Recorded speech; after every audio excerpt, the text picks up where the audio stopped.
we welcome you to this conversation, and we hope you are going to pick one or two things that will apply to your organizations and to whatever we do.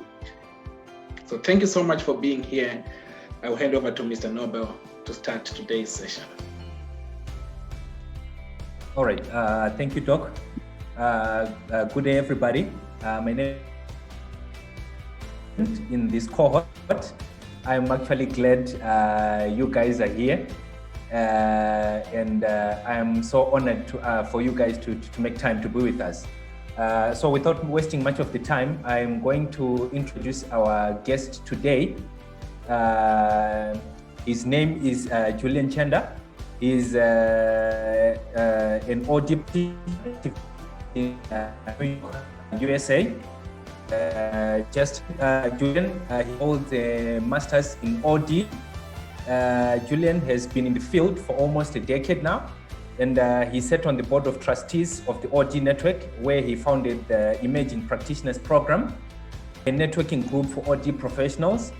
He also coaches emerging practitioners on their journey through his firm, 11A Consulting. And in 2020, he won the OD Network Emerging Practitioner Award. And recently, he joined Kate's Kessler Consulting firm, which is part of Accenture, as an organization and design fellow. He is going to talk to us about the art of becoming an OD practitioner. If I may hand over to Julian. Julian, welcome. Thank you very much, Nobel. It's a pleasure to be here. I'm very excited to get to know all of you and share a bit about my journey and to learn a bit about yours. I am going to share my screen. Let's see. I need to set that up very quickly.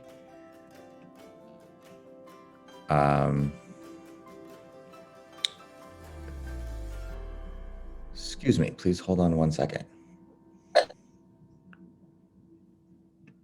Okay, I will not be able to share screen today, so I will walk you through the presentation.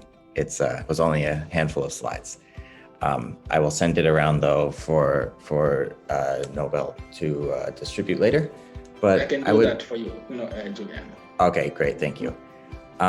So I would like to talk a little bit about how to become an OD practitioner. And shut up! I am the president! And the idea here is that we start by wanting to be an OD practitioner, and then we become an OD practitioner. So if you go to that second slide there, the practitioner paradigm, we see that there's intention and impact. And our intention to become an OD practitioner and the impact we have as an OD practitioner are actually both states of mind, I would say. So a lot of what we do in OD has to do with our sense of self and how we show up to our work. That means that who we are to ourselves, how we see ourselves, how we conceptualize ourselves within the space around us actually impacts the effectiveness and the quality of our engagement with our clients and our local systems. So I've had a journey of about 7.5, almost 8 years now of learning about organization development and saying, I want to be an OD practitioner. And then, many years until I felt like I could actually say to somebody, I am an OD practitioner. Shut up! It felt for a while like I was studying to be an OD practitioner or trying to learn OD, maybe doing a little bit of OD here and there. But there was certainly a process and a gap in my experience between the intention and the impact. The intention of how do I actually show up to be what I see other people doing, and the feeling, not the result, but the feeling that I'm doing it, the self-observation. So this is a really important thing because a lot of times in OD, if you'll go to the next slide, please, we talk about learning, and knowledge is actually only a third of the gap. So the knowledge we get in textbooks and classes and trainings and certifications like this one is only 1/3 of what's going to take us from wanting to be an OD practitioner to becoming an OD practitioner. The other 2/3 are use of self, which is how we actually show up to the client, so our own growth process as individual human beings, and the belief that we are an OD practitioner. And I think the most important thing that's overlooked is this idea of belief. So there's a huge, I think, myth sometimes in the field that one gets anointed or appointed or acknowledged as an OD practitioner. That maybe after a certain point you get a pin that says, I am an official OD practitioner. And the truth of the matter is there was a push for many years for such a thing to exist, for a global certifying body that would say, this is OD. And the OD field fundamentally refused it. And it refused it on the grounds that there is no one thing that's OD. That it would be too narrow and too prescriptive to say, this is OD and that's not. Or in order to become an OD practitioner, you have to X, Y, and Z. So what this leaves then is this gap, this chasm about where we are on our journeys in our sense of ourselves about believing whether we are OD practitioners or not. That information is not going to come from the outside.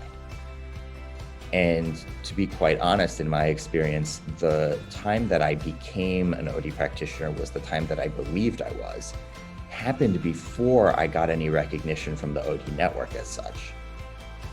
And long after I had gotten the knowledge and skills. So what I would like to offer you is maybe the opportunity to perhaps not wait as long as I did to believe that you are an OD practitioner. I don't know that waiting, the 5-6 years that I did to really acknowledge to myself that this is who I am and this is what I'm profoundly good at is a necessary time. So let's move on to talk about what we get in each of these 3 buckets. So on the next slide, we have the knowledge and skills. And for knowledge and skills, we do certifications and trainings like this. And the point of that is to learn the theories, methods, and models behind why we do what we do. So without knowledge, we cannot do OD, but knowledge in and of itself is not enough to do OD. That's to say that just because I read 150 books and I took, 200 hours of classes, that does not make me an OD practitioner. What it is an essential part though, and what I'd like to offer, this might be a familiar model to you, is the conscious competence model. The idea that as we learn new skills, we start by being unconsciously incompetent, where we start with, we don't know what we don't know. So 10 years ago, I was unconsciously incompetent at OD because I didn't know that there was even a thing called OD. So there was I wasn't even on the map of OD. So I was unconsciously incompetent. I didn't know what I didn't know. Then when I learned OD and started reading about it and going to trainings, I entered the conscious incompetence. Wow, I know that I don't know this stuff. So everything I learned was interesting, but could I apply it in my life? Not really at that point. I needed more study and I needed more practice. So the conscious incompetence is when I say, hey, there's a whole field. This field's been around for 80, 90 years, if we trace it back to Kurt Lewin. And there's more reading than I could do in a lifetime. Even if my full-time job was just to read the OD literature, where do you end? Where's the boundary? So what do I, all of a sudden I'm conscious of a large body of knowledge and practice that I'm not competent in. And then I've moved into conscious competence. And conscious competence is where I am able to do the work and I need to be paying attention to myself and what I know when I'm doing it. So now when I do work, I cite theory in my work with myself. So I might not cite theory or models to the client all the time, but I use it in everything I do, and I use it consciously. I'm very aware of everything I've learned in my graduate studies and personal explorations and trainings and certifications, why I do what I do. Now, for someone who's been in the field for 40 years, they're going to be toggling between conscious competence and unconscious competence. Unconscious competence is when you do OD or any skill and you don't even think about it. You know exactly what to do. It feels like you're operating on instinct. And so what you see here is that the knowledge and skill gap to go from unconscious incompetence to unconscious competence is a learning gap, but also a practice gap. So this is a path of study and practice. Now, alongside that, we have to develop our use of self, which is the next slide. And the use of self is the ongoing growth of our sense of awareness and how we integrate that sense of awareness into manufacturing who we are. So we are all unique individuals, and that means that all of our OD work is going to look a little bit different, regardless of whether we studied the same theories, did the same training programs, are both in the same place on the conscious incompetence to conscious competence scale. Because of who we are, our work is going to look extremely different. So this is a model that I've created and will be published in the OD review in the next 6 or 8 weeks. And it's called the Awareness, Humility, and Will model. And it's the idea that our concepts of ourself, so self-concept, gets dislodged by an event. So something in the world will show us that maybe the way we saw ourselves isn't quite the way we might want to or need to see ourselves.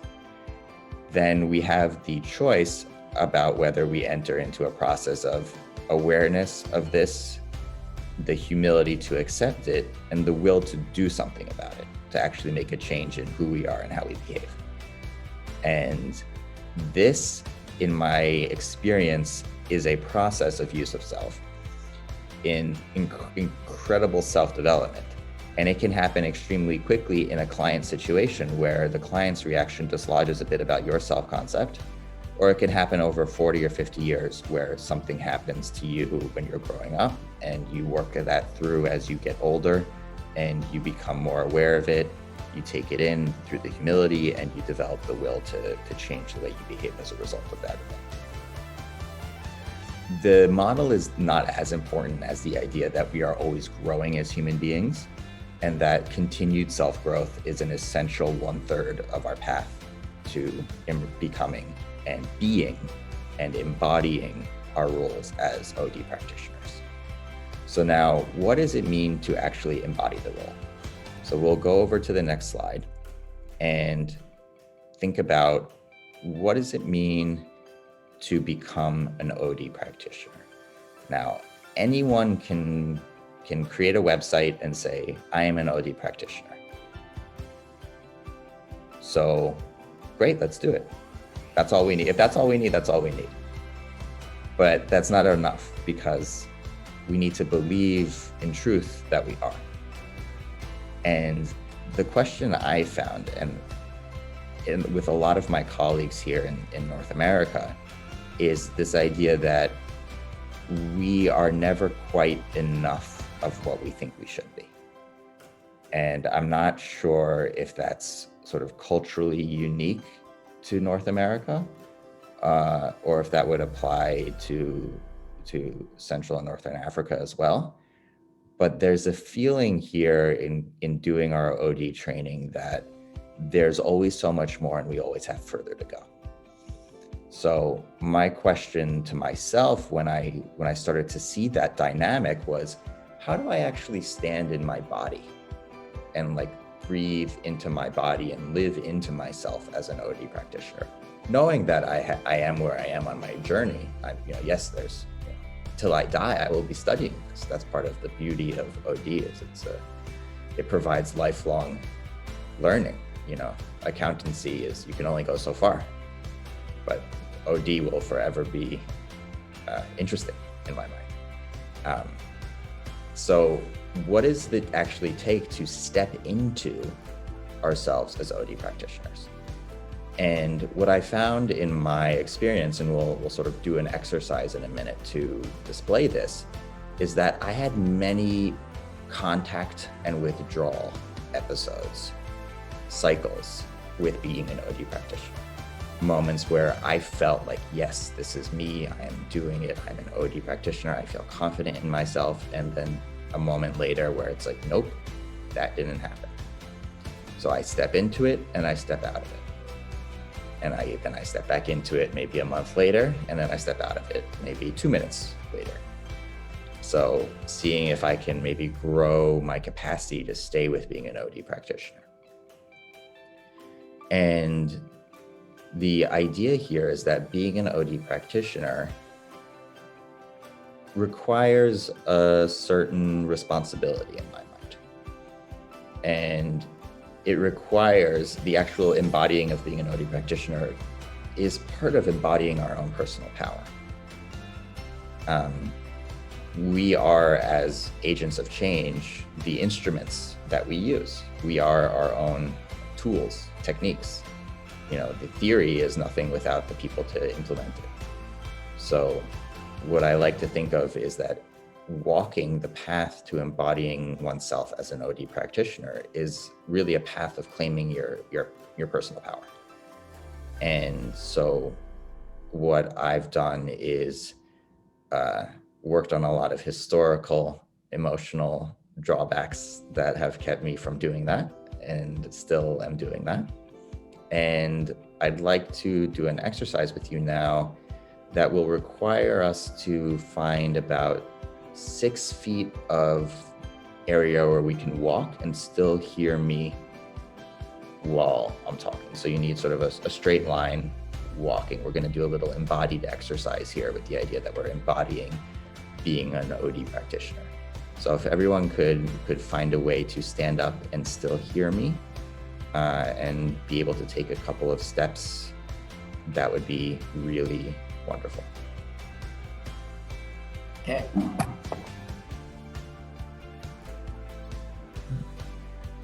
And this is an exercise you can do with your eyes open or closed. That's up to you. The idea here is that where you're standing right now is your self-concept today. And now if you look 6 or 8 feet in front of you, I should do this probably in meters, so 2 to 3 meters in front of you, what do you see there as your future self? Is this you as the OD practitioner? And if so, what do you see? What is this person holding or carrying? How do they look? What does their face look like? Is it a certain type of smile? And look across this 2 to 3 meter distance and look at this person and really see them, imagine them. And then look in between, in the space in between, and see what's in between you and this person. Are there barriers? Are there needs, things you have to acquire or learn? Are there beliefs, perhaps, that need to be shed? What stands between you and your future self?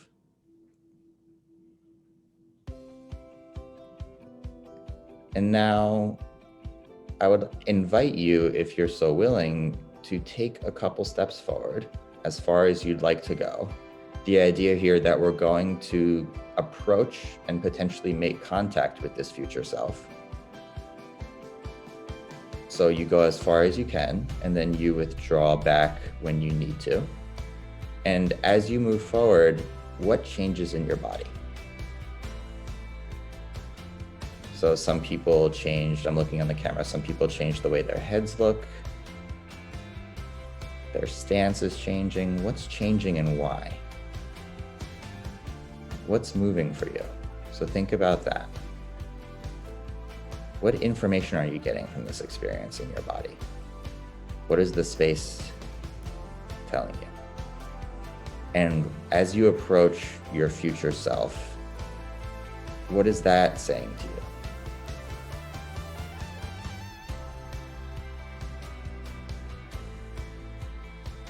And try going back and forth and seeing what's there and what comes and what goes.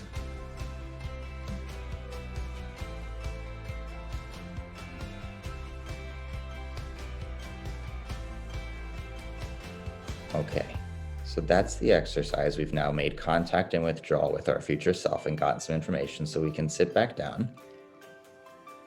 And I'd love to open the conversation to hear from you all what you learned that you might like to share with the group about becoming an OD practitioner, in your 6 to 9 meter walk. 6 to 9 feet, 2 to 3 meter walk. So I think we can close the slides.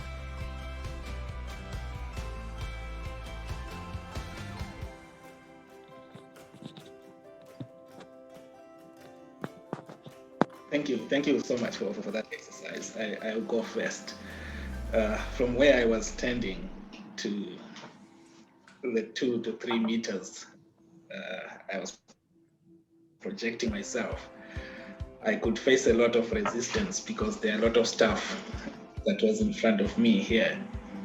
And as I was thinking of such resistance or those barriers, I could see some of them being psychological in terms of the belief that I'll be able to reach there. And I could also feel some physical barriers, pain, to say, will I be able to reach to that point? And as I was walking to that future self, at times I had to take some left and right turns and coming back. So those barriers were at one point pushing me back and forth.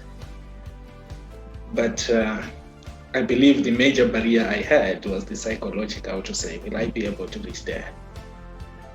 And as I tried to move even further, I could see my confidence growing up, and I could see the urgency increasing to reach to that future self as I drew closer and closer to that point.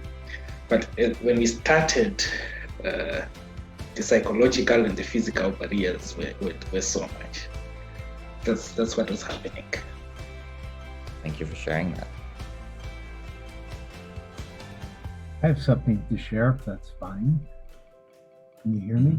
Mm-hmm. Oh, great. Okay. I have to divulge that I'm a 39-year practitioner of OD. So I really recognize, appreciate, and identify with what you brought to the session. You have great insight. So as I move forward in my journey, I felt an even increased okay with not knowing, and increased comfort with the unknown, to explore the unknown, both within myself, my understanding, and just my journey. Okay with not knowing where the journey will take me. And that gives me an increased sense of freedom and joy. So that's what I've experienced. Very nice. It is what it is. Thanks for sharing. You. All right. Yes. For me, as I stepped forward, I thought the gap was too much. And when I looked at the distance between where I was and the distance that I moved back, I think I had a feeling of fear and self-doubt to say there is a lot, as someone who is new into this field, to say there is a lot that I need to know, that I need to learn for me to get there. So when you say move forward, I saw myself moving just a little bit. I think there's that gap where I feel like I still have a lot for me to get to the person that I want to. Yeah. So I think for me that was the experience. Mm-hmm. I think the most important thing to realize there, Noble, is, in my experience, it takes the time it takes, and it's the distance that it is. I really appreciate what you're saying, particularly because I think I tried to make it go quicker my whole life, whatever that was, but specifically around OD. You know, why can't I just be the OD practitioner now? Until I found out that, like Dr. J here, I had my own psychological barriers preventing me from being it. So I would encourage you to definitely take the time it takes. Other experiences of the conversation and the exercise. Anybody? Yes, there's one in the chat box, and we have ladies here, Diketso and Yvonne. Okay. So we have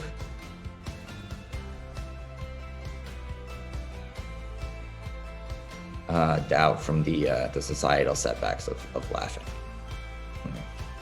That's a very difficult one.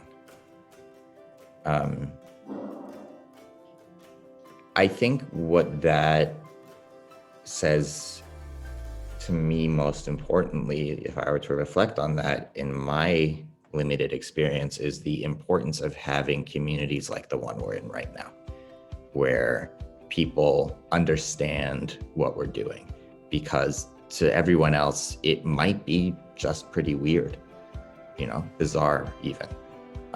Why are we paying attention to the dynamics in the group? Why can't we just get the work done? You know, why do we have to check in and share how we're doing? Like, why can't we just, it's not professional. Anything from little things like that all the way to, well, why would I even want to hire someone to do this work? I've certainly been there. The idea is the support systems we find and develop in the communities we find and develop as OD practitioners are just as important as the clients we work with, in my experience. And that's because when we're in client systems, we're usually not with our support system.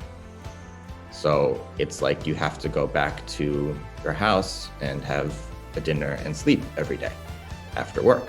So after work, you must go back to your OD community and find nourishment and find connection and find support. And that is what led me to create a group called the OD Salon.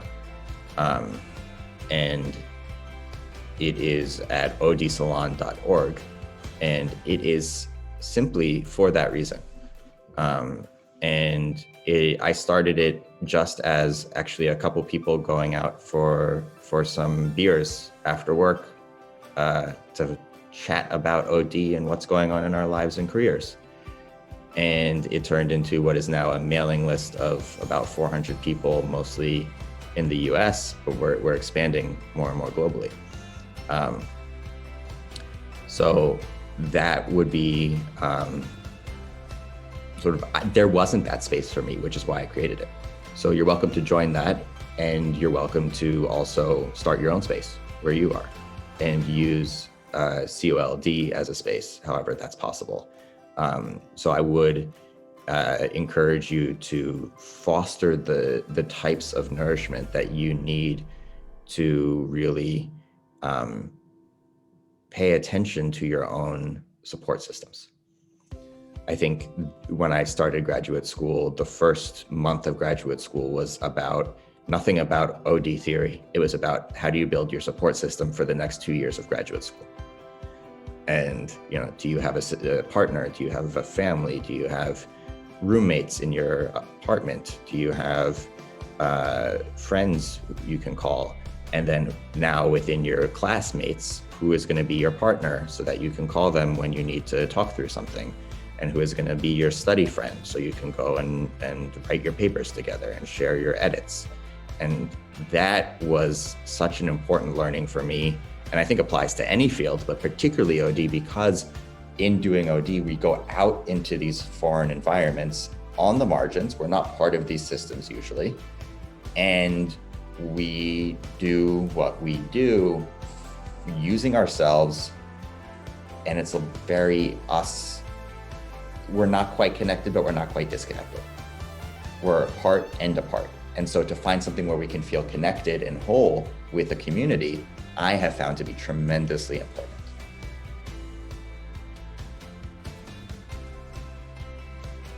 Yes, probably we can get the insights from the ladies. The experience might be different. Yvonne and Dickinson. Yeah, good evening, Doctor. From the exercise that we did, initially I could face obstacles, but I thought of the model, the AHW model, that I should apply willingness, humility, and awareness. I like that model. And then I found myself going forward, getting myself into I liked the AHW model, so I applied that one to myself. But initially, when we started the first step, I could face resistance from other people. So I thought I should interact and then have willingness to be an OD practitioner, awareness, and humility. So it made me move forward. Yes, that's what I felt. Thank you for sharing that. That's a very encouraging story about the utility of the model.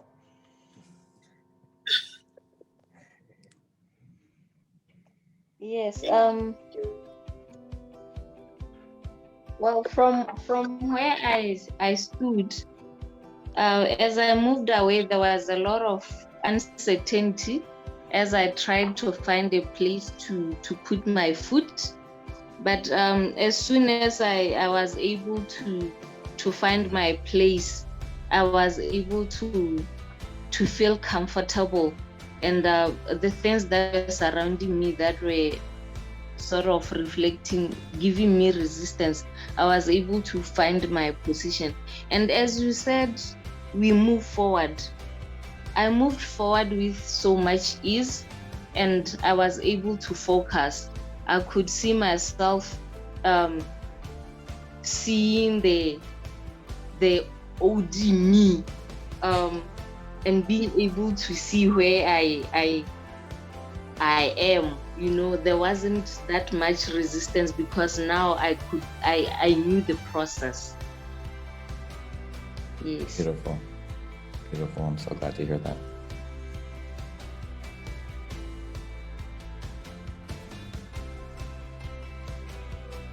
When I've given the, sorry, go ahead. That's fine. I wanted to say you can proceed. When I've given this talk before, it usually turns into a bit of a conversation just about where people are in their careers and how to move forward practically as well as emotionally. So I'm happy to entertain those questions. Anything else people want to talk about, I would be open to sort of a more free-form conversation if that's amenable to the group. But I don't have any other prepared remarks.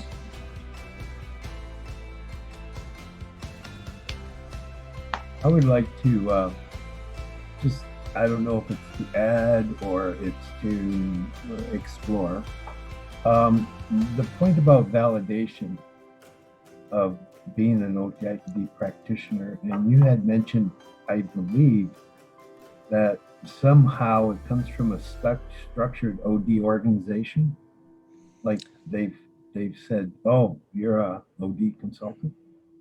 I would add, or at least explore, that validation comes from the client and the results in that relationship that moves forward. And that can only happen by practice, by getting into the trenches and working with the client. And I really believe that's the key validation. Other than self, it comes before the self. It really comes from the client. Anyway, that's my little 2 cents. Okay, I think I have something to also to add to that, because thank you very much, Julian, for saying insightful. As we usually say here, it was an insightful conversation, and indeed soft-spoken and well articulated. And in fact, you actually covered the core that all these scholars of practitioners should be looking into. And back again to that four quadrant: conscious, the unconscious, both unconscious competence and the competencies that you mentioned, and then in particular intention and impact, which is very critical. As you look at the journey of OD, it is imperative to look at the Gladify, because the potentials of OD being adulterated can never be underestimated. In particular, in the current world we find ourselves today, where everybody says, I'm an OD practitioner. And just as Mr. Patrick rightly said, there is a validation that must come from your client, particularly if you are in the practitioner world, because sometimes, as you actually mentioned, that the use of self is very critical, because we often see people, just as you said, they are well read, they've read so many books, and they can cite so many OD models, OD theories, but they don't even know how to help clients move forward, because the essence of OD being a multidisciplinary field is to help. And because of its dynamics, we are responding to changes, we are responding to new environments, peculiarities of Africa, organizations, and in particular, individuals. They are impact on how best we explore the relevance and the importance and the impact of OD in a system, because OD has to help the system move forward, advance, and then reposition for better or advantageous results. So I would also like to add that it is imperative that whilst we are growing in the use of self, which is very, very fundamental for OD and practitioners, it is equally important to also grow in knowledge and then ensure that those knowledge are in tangent with the developmental experiences we face in today's world, and all in various peculiar situations we find ourselves. Thank you very much. Absolutely, very well said. Couldn't agree more. Yes, for me, Julian, I would want you to add a little bit more flesh on belief, because we have one of our participants here, Dikezo from Botswana. She's totally new in OD, and she's starting to develop herself in this particular field. What more advice can you give to such a person? Totally new, she knew nothing about OD, and she started with this particular program. The issue of belief and how she can leverage on personal power based on her background in the sciences field. Absolutely. I think the way I might frame that is that whatever background we have coming into OD is actually in many ways the right background to do the work. The way I would understand that is we all work in systems. We are all part of systems. We have grown up in systems, in families, in villages, in cities, in educational systems. We are ready to do this work from the moment we step on this earth, because this work is at its core about human connection. So past that is all the how and what, which you learn in the knowledge and skills and use of self. But the belief, I think, is at least where I found I got hung up in my practice, was not acknowledging that I already had what it took to connect with people. I already knew how to work with clients because I knew how to have a brother. I knew how to have a mother. And, I knew how to be in school. So all of that is fundamental. If you then come from, what we call here the hard sciences, like that's fantastic. I mean, that's great systems theory in all aspects of that. So I think really the idea of belief, and I'm glad you asked me to go deeper on this, because I don't know that I've ever really articulated this to myself, is the idea that the work of OD is fundamentally human work. OD is the practice of being human, codified in theory and models and methods. Where that comes from is the idea that OD is at its core, and one of the ways to define OD is through its humanistic values. So the thing that many people use to differentiate OD from management consulting are its humanistic values, and the idea that we're putting people at the center of what we do. And so if you have a beating heart, you're ready to do this work. The question is, what are the skills and what are the capabilities, which are the knowledge and use of self, that bring it? Now, what I am trying to reflect, I guess, is that I had the knowledge and use of self, but I didn't have the belief. And that's what held me back. And once I developed the belief, I had enough to move forward. And do I have a long way to go to be really good at this? Absolutely. Will I be practicing this for the rest of my life? Absolutely.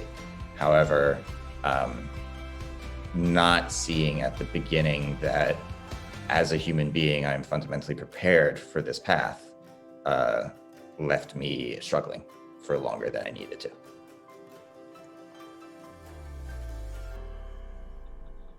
So I have a question for the group and yourself, and I appreciate that. Can knowledge be a hindrance? Can we get so locked into knowledge that it actually gives our ego a spot that we know something and that we hold on to that without emerging into the unknown that we don't know? I just see a lot of people get locked into their status of knowledge. And I just want to become aware of that, and is it worthwhile to be aware of that we can get locked into knowledge. And because OD is not a book, a paper, or an article, it's a living thing. So I'm just throwing that out. Can we get locked into our knowledge too much?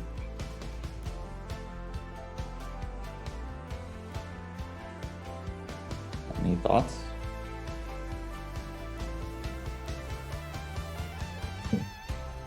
Tough one.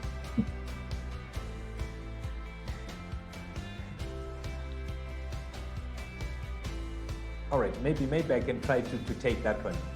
Excellent. Yes, I am responding to this one from a perspective of someone who hasn't actually acquired the knowledge, but I can see myself trying to be obsessed with trying to be inclined to the knowledge part, but being scared to actually do the work myself. And I think I would be comfortable talking about what I know rather than actually implementing what I think I know. Yes, I think that's what I have. Very good. I like that. Thank you. Yes, Yvonne, I think you wanted to say something about that. Yes, Doctor. Julian, believe me, say you use the use of self, and then you practice what you are preaching. You are walking the talk. So can we match the two, the use of self and then the belief? Are we saying you do the use of self and you practice what you're saying?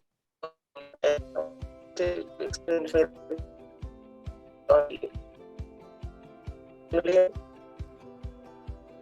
I'm having trouble hearing you. Yes, your network is lagging, but I think she's saying, is it possible that we can merge the use of self and belief so that we practice what we are preaching? I think those two move hand in hand for us to practice rather than just focus on the theoretical aspect. Yes, absolutely. I think it's completely necessary. I think the three thirds of the pie, knowledge and skills, belief and use of self, all need to move forward together, and with plenty of porous and overlapping boundaries between them.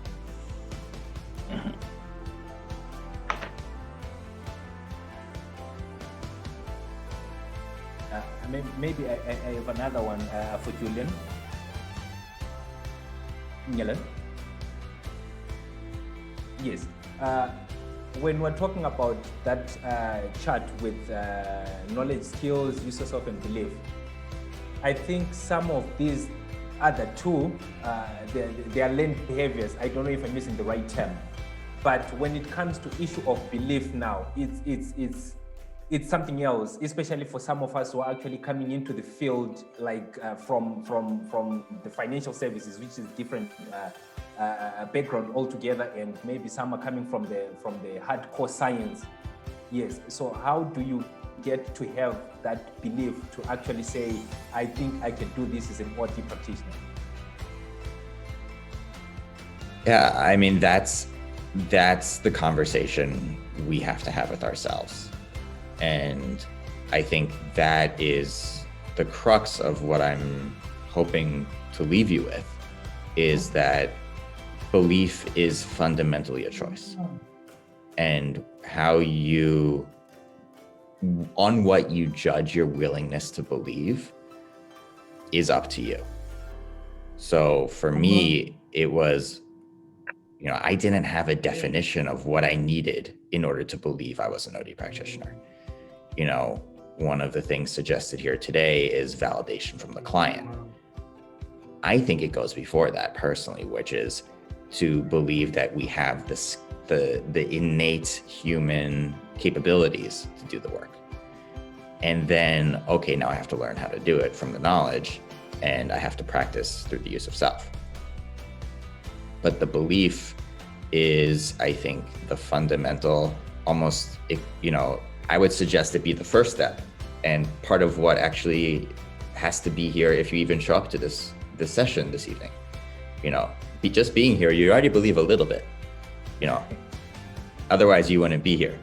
So how do you believe more fully, I think, is a question for each person to examine for themselves and think about, what is it that I bring as a human being that resonates within me and draws me into this work, and that I see not just the intellectual curiosity, but that I actually have the abilities and can grow the abilities to do this work.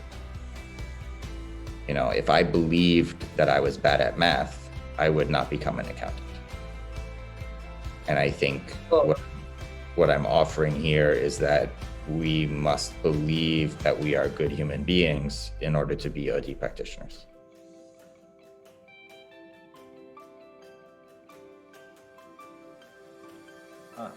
Thank you for that, Julian. I don't know from the team, do we have any other questions that we might need to have for Mr. Julian, or any other comments or additions, or any other contribution that we have for Julian? I have just one area, if I may, and that is the use of models.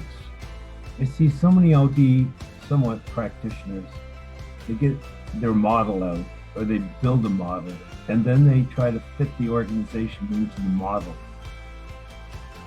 Versus every organization is at a different place, and to start at a different place. And I really have learned over the years that everything has to be customized to that client rather than fitting the client into the model.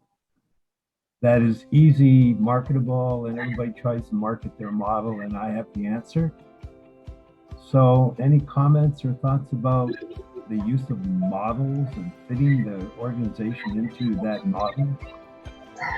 Yeah, I wrote a short paper for the OD Practitioner about this in 2018, and it was a sort of retrospective look on the field, which is talking about how sort of starting in the mid-2000s, the field became increasingly commodified.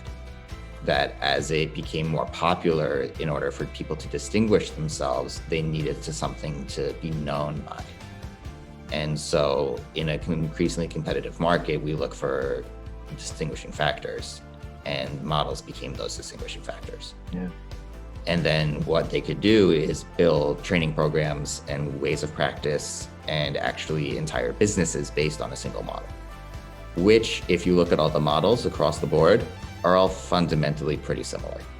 It's different spins on the same idea with an extra line here, an extra line there, in my mind. So the idea is, yes, there are different models and different views, and what makes the best OD practitioner is the one who can wear, the 20 different pairs of glasses to look at a problem and see it through the lenses of 20 different models to find out which is the one that's really speaking to the issues here. To an org designer, every problem is an org design problem. So that's their approach, but that's also what they're good at. So they're going to naturally find the clients who see it that way too. So part of it's about the fit between the model and the client, but I think also part of it's simply a business question of, if OD practice is proliferating, how are we going to distinguish ourselves if we're all basically really good generalists? So people have become specialists. We could talk more about that. And the other question I have is, when is OD going to get out of problem orientation thinking? Never. Well, I could talk to you about that too. Yeah. Okay. So just to add a word on the use of models and the obsession with models among practitioners, I think it's important to have the knowledge about the different models they are, but the ability of those models to lead sustainable strategic change in our organizations, to facilitate transformation and continuous improvement is more important. But what we see is a situation where when we are doing consulting work, we just take the model and we do the box ticking using these models, and eventually we don't lead to the transformation that we want to see in the systems that we are working on. So we need to have an understanding of the models, but we need to focus more on the ability of those models to lead transformation. And then the issue of customization will then come in, and our ability to critically think, because most of us are also obsessed with quotations, or we just take something from an article and we work with that without actually thinking through that particular quotation in the context of the OD work that we are doing. So the issue of contextual intelligence becomes important. And then the strategic intelligence, looking at then the ability to reframe perspectives using that particular model and open up avenues for more possibilities with regards to what needs to be done.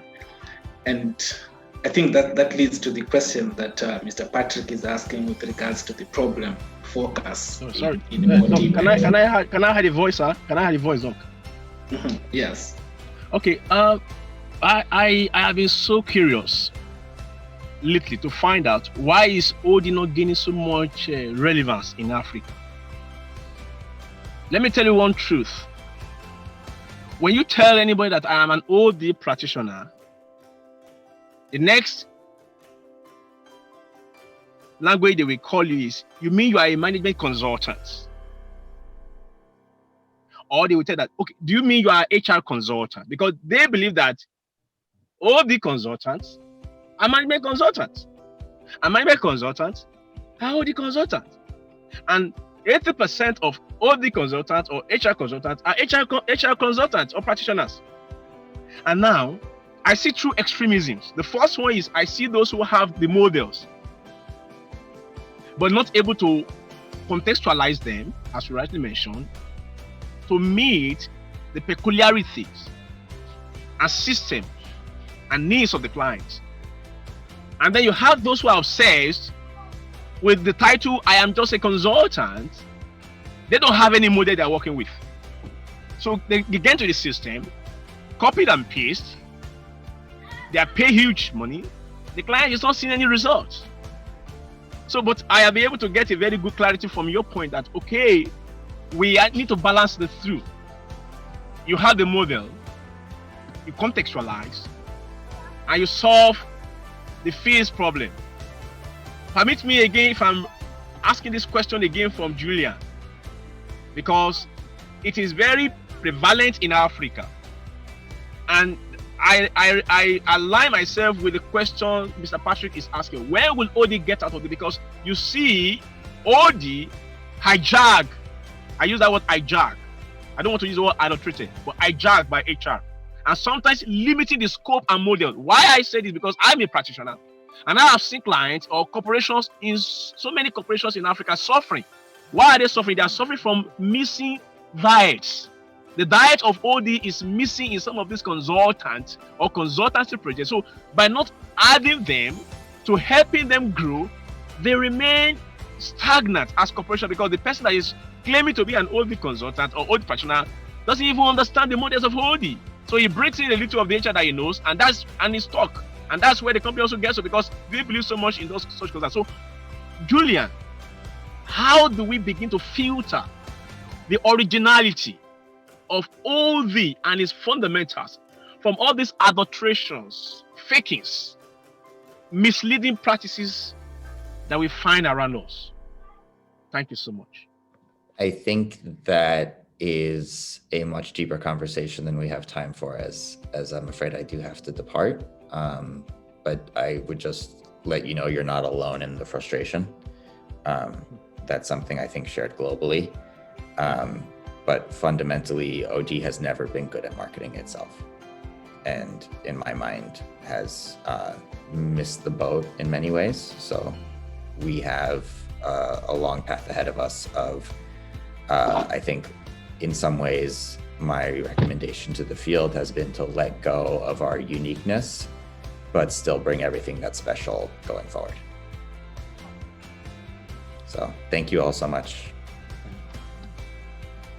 Thank you, Julian. Doc, I'll hand it over to you. Thank you so much, and much appreciation for that conversation. I think we need to have more of these conversations and unpack the real OD, so that people get to understand where we are coming from when we are pushing the OD agenda, and where do we set the limits between OD, HR, change management, organization design, organizational behavior, because the emerging practitioner is focusing only on the business results and limiting or leaving behind the fundamental values of the field. And Julian touched on that from a humanistic point of view. But we need to have more candid conversations to enlighten people about what the field is all about. What exactly is OD? Why is it that some people like myself, Mr. Patrick here, has almost 40 years of practice in OD? Dr. Dotun is speaking OD. There is something fundamental to the field that we need to bring out to Africa. It has thrived a lot in the Western world, and I will ask Mr. Patrick to comment on that briefly before we go into the next presentation. And that one thing that is missing in our conversations from an African point of view, the fundamental aspect of the field and how it facilitates the transformation that we do want to see in organizations, and moving away from problem orientation. Change management, yes, we can talk about solving problems, but from an OD perspective, we are not there to solve problems. But for me, I believe in the co-creation process of alternatives. Absolutely. Facilitating environments for people to co-create and solve their own problems. Absolutely. So when I'm with my kids, no matter how young they are, I have to start creating that environment for them to solve their own problems. Absolutely. But if I'm a problem-oriented parent, then you see the way I manage my problems. I will be spanking my kids all the time. I will be shouting at them all the time because I will always be looking for problems. And we have people in organizations who are running organizations from a problem orientation. So from an OD perspective, we need that shift. And can I ask Mr. Patrick to comment on that, maybe 2 or 3 minutes? The shift from problem orientation to possibility seeking, and then we'll move to Mr. Priority's presentation. Mr. Patrick has 40 years of OD work, and we need to have more conversations with you, sir, on this platform. And Yvonne is here. She'll be engaging you with Shinki this week for more customized conversations. Yes, Mr. Patrick. Well, I'll try to be, and 40 years means nothing if I've learned nothing. So I'm like everybody else. I'm still learning. I don't have the answers. I'm exploring, but the shift, and I agree with you, Dr. D. The shift is to transformation, not transition. Problem solving is the thinking of the 20th century. And like you say, we go in and try to fix things. And we need to shift our mindset to, I'm just going to repeat what you said because you're insightful, and that is to co-creation, to what do we want to create? It's a different mindset. Because if we look at problems and we're confined our thinkings to the facts or the issues or the dynamics of the problem, and we've already maybe put ourselves in the box. And then we keep the organization in that box. We facilitate the organization to think within a box of problem solving. Now, on technical issues and other issues of that level, that's fine. That's neat. How to fix a printer, how to redesign a mechanical issue so it's more effective in efficiency. But when it comes down to humans and an organization as a whole system, I believe, and I've learned, it's an act of creation. It's a different mindset. So there's less boundaries, there's less limitations, there's less knowing what we already know and applying that to something.